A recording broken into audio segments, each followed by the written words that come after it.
Jangan lupa like, komen, dan subscribe ya guys. Maxon Woo, si dokter ajaib, by Kiksen. Bab 2. Dia telah keluar dari penjara. Semua orang kebingungan. Apa itu 3 bunga di atas kepala? Maxon menyimpan kekuatannya perlahan-lahan, seolah tidak mendengarnya. Lalu kolom udara di atas kepalanya itu pun menghilang. Setelah itu, ia mengulurkan tangannya secepat kilat, lalu mencabut semua jarum emasnya dengan cepat, dan berkata pelan, "Sudah selesai." Timothy bangkit berdiri, merenggangkan lengannya, memutar-mutar lehernya, rasanya sungguh sangat nyaman dan ringan, seolah kembali ke usia 20 tahun. Ia sangat terkejut dan senang. Sambil menggenggam tangan Maxon, ia berkata dengan penuh rasa terima kasih, "Tabib ajaibku, penolong hidupku, aku tidak akan melupakannya sepanjang masa." Melihat bahwa Timothy adalah orang yang sangat baik hati, Maxon pun tersenyum dan berkata, "Jenderal Chu, tidak perlu sungkan, kau adalah tentara yang bekerja untuk negara, bisa menyembuhkan penyakitmu adalah suatu kebanggaan bagiku." Timothy tertawa keras, "Tabib ajaibku, kita tidak perlu membicarakan perkataan-perkataan yang sungkan lagi. Kelak kalau kau ada waktu, datanglah ke daerah barat laut untuk menemuiku. Aku pasti akan melayanimu dengan baik." Maxon tertawa. Pasti. Seldon berjalan kemari lalu menyerahkan sebuah kartu bank ke tangan Maxon, sambil berkata, "Tuan Wu, ini sedikit hadiah dari kami. Harap Anda menerimanya." Maxon juga tidak berpura-pura sungkan, langsung memasukkannya ke dalam kantongnya. "Terima kasih." Seldon sangat menghormati Maxon. Maxon juga merasa bahwa Seldon dapat dijadikan teman, oleh karena itu mereka berdua pun saling bertukar kontak. Lalu segerombolan orang itu pun pergi. Barisan mobil pun keluar dari pintu utama penjara. Tiba-tiba Seldon bertanya pada penjaga yang tadi, "Paman Ghost, yang kau sebut dengan 3 bunga di atas kepala tadi itu apa?" "Paman Ghost?" Panggilannya adalah Ghost Gun. Teknik menembaknya seperti hantu. Merupakan salah satu orang terhebat di sisi Timothy. Ilmu bela dirinya cukup tinggi. Sejak ia melihat kolom udara tadi, tatapan mata Paman Ghost saat melihat Maxon pun penuh dengan kekaguman. Hal ini membuat Seldon sangat bingung. Paman Ghost menarik nafas dalam-dalam, lalu berkata, "3 bunga di atas kepala adalah tahap yang sangat hebat dalam melatih Reiki. Orang yang seperti itu hanya berjarak 1 langkah lagi untuk menjadi God Realm Master." Seldon tercengang. "Master," Paman Ghost melanjutkan, "mungkin kalian tidak tahu apa artinya 3 bunga di atas kepala itu. Nama panggilanku adalah Ghost Gun. Karena teknik menembakku seperti hantu, juga karena aku memiliki ilmu bela diri. Tapi jika aku bertanding dengannya dalam jarak 30 meter, aku pasti akan mati. Dalam 50 meter, aku juga hanya memiliki kemungkinan 10% untuk hidup." Seldon sangat terkejut. 30 meter? Hanya 10% saja? Paman Ghost menganggukkan kepalanya. Orang 3 bunga di atas kepala. Hatinya seperti dewa, tubuhnya seperti setan, sangat sulit untuk membunuh mereka. 10% kesempatanku itu juga akan kudapatkan jika terjadi di dalam situasi yang sangat luas dan terbuka. Misalnya di taman, jika di sekelilingku ada barang-barang lain, aku pasti akan mati telak. Seldon pun berpikir sejenak dan berkata, "Sepertinya, aku harus benar-benar berteman baik dengan Maxon Wu ini." Tak lama setelah barisan mobil itu pergi, Jerry pun membawa setumpuk dokumen untuk ditandatangani oleh Maxon. Setelah selesai, ia tersenyum dan berkata, "Adik kecil, kalau tak ada masalah lain, kau sudah bisa keluar besok." "Besok?" Maxon sudah tidak bisa menunggu sedikit pun. Ia mengerutkan alisnya dan berkata, "Sekarang aku masih belum bisa pergi." Jerry berpikir sejenak. Dalam hati ia berpikir, kalau membantu orang, bantulah sampai tuntas. Oleh karena itu ia pun terpaksa berkata, "Baiklah, pergilah sekarang, urusan selanjutnya akan kubantu kau melakukannya. Setelah selesai, aku akan meneleponmu." Maxson pun memberinya hormat. "Pak Tuali, terima kasih." Jerry melambai-lambaikan tangannya. "Kita berdua sudah saling mengenal selama 2 tahun. Tak perlu sungkan.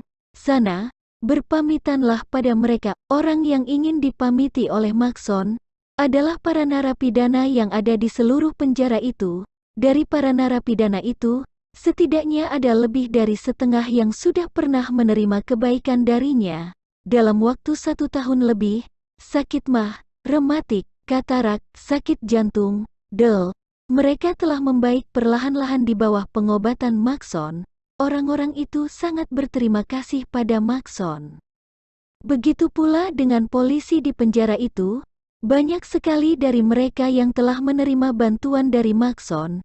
Begitu mereka atau keluarga mereka mengalami masalah kesehatan, mereka selalu mencari Maxson untuk berobat, dan Maxson selalu menyembuhkan penyakit mereka sampai tuntas.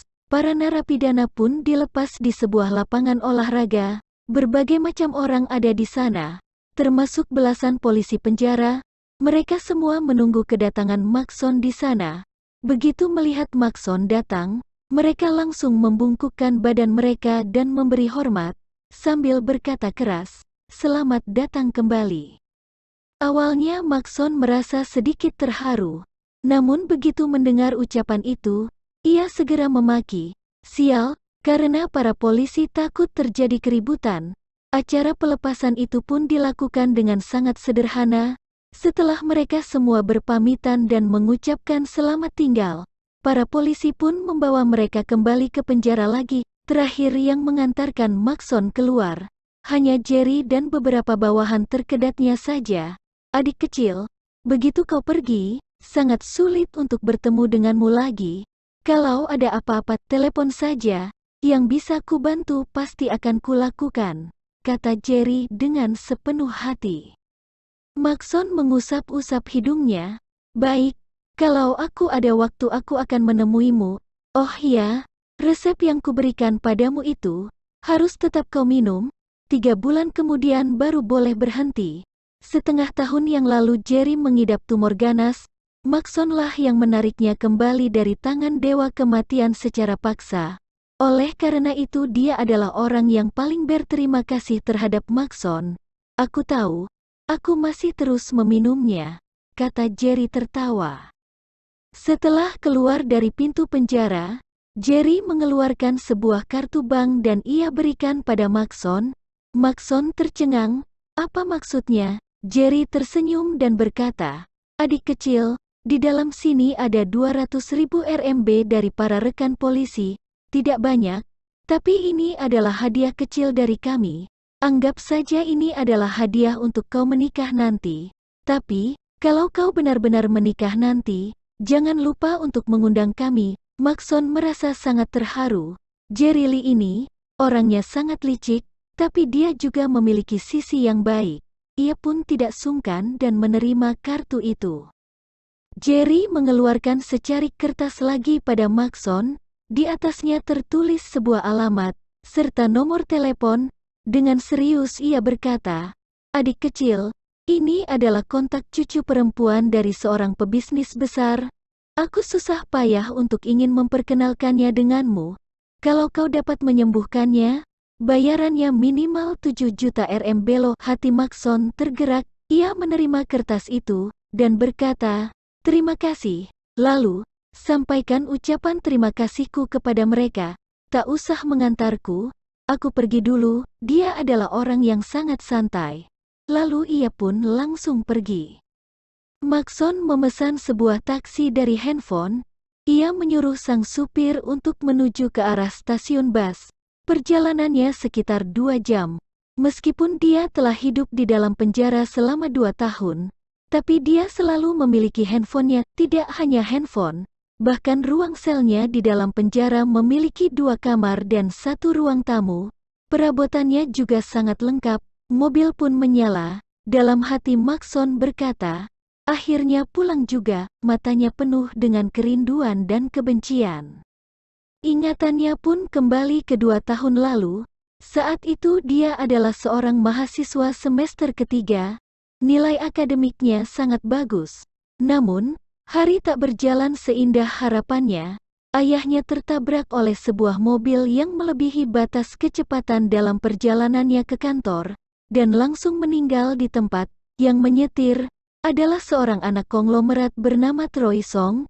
Ia tidak hanya melanggar batas kecepatan saja, ia juga mengkonsumsi narkoba saat berkendara. Namun, karena orang tuanya yang kaya raya, akhirnya malah ayah Maxon lah yang menanggung sebagian besar akibatnya, dan hanya memberi uang ganti rugi sebesar 200.000 RMB saja.